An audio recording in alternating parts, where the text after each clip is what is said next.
I want to talk about probably one of the most amazing Sasquatch encounters I have ever heard of. What happened was, and this relates to me and a Sasquatch that I filmed that I call Jake. He's my Video 5 Sasquatch, and so anyways, in 2010, in the spring of 2010 was when I was able to acquire the Video 5 footage, as I call it, of Jake, which is very, very profound, amazing footage. And what happened was, in 2010, that same year, later on that year, 3 women that were driving down the highway by where, probably 40 miles from where I filmed Jake, saw Jake. And this encounter, so this is the way they've told me what they experienced. So it was the sun was going down, so the light was kind of mediocre. And what happened is, these 3 girls, one of whom is a nurse, and they're all willing to testify in a court of law to this having transpired. So they were driving down the highway, and one of them had to go to the bathroom.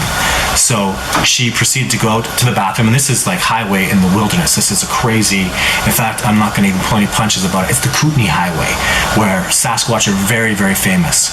So these 3 girls stopped. One of them went out to go to the bathroom on the side of the road, just outside of the light. And as she was done going to the bathroom and she moved up towards the car, Jake came out of the woods and walked right up to where she had urinated. So she moved over and didn't really see the Sasquatch. The girls in the car were stunned and frozen in fear as their friend moved back to the car, and they could clearly, just out of the sight of the headlights, see Jake, 8'8", probably 800 pounds, monstrous, walk right up to the spot where she had gone to the bathroom and picked up that piece of grass and put it in his face and was smelling it. So as the girl who had just gone to the bathroom went back over to the vehicle, she went and got in the vehicle. The girls in the vehicle were kind of flipping out. Jake walked right up to the car. Now, he walked up to the car, the girls say, to stay out of the headlights. The headlights, he didn't want them in his face. So although he was quite well lit up, he moved right up to the car and stood right in front of the car and put his left arm on the hood of the car while he had this piece of grass and was smelling it, while the girls were there pretty much stunned in shock. They told me things like they could see his nostrils moving, his eyes blinking. They were standing there stunned, looking at an enormous Sasquatch. I mean, it doesn't get there couldn't be a more significant sighting than this. It's amazing. 3 of them saw this. So as Jake stood there, and he wasn't angry, he wasn't acting aggressive, he seemed quite calm but intrigued, and looked at them with curiosity, they would put it.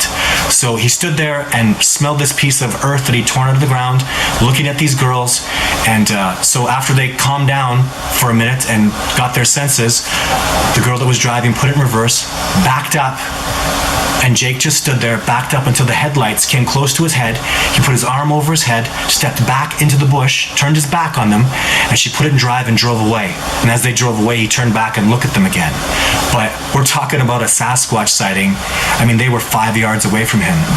And in confidence, I mean, these girls told this story.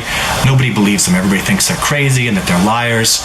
And like my colleague John Bennernagel says, every person who sees a Sasquatch discovers it for themselves, and it's followed by ridicule and disbelief, and that's what these girls have gone through. So they were extremely happy to meet me and talk to me.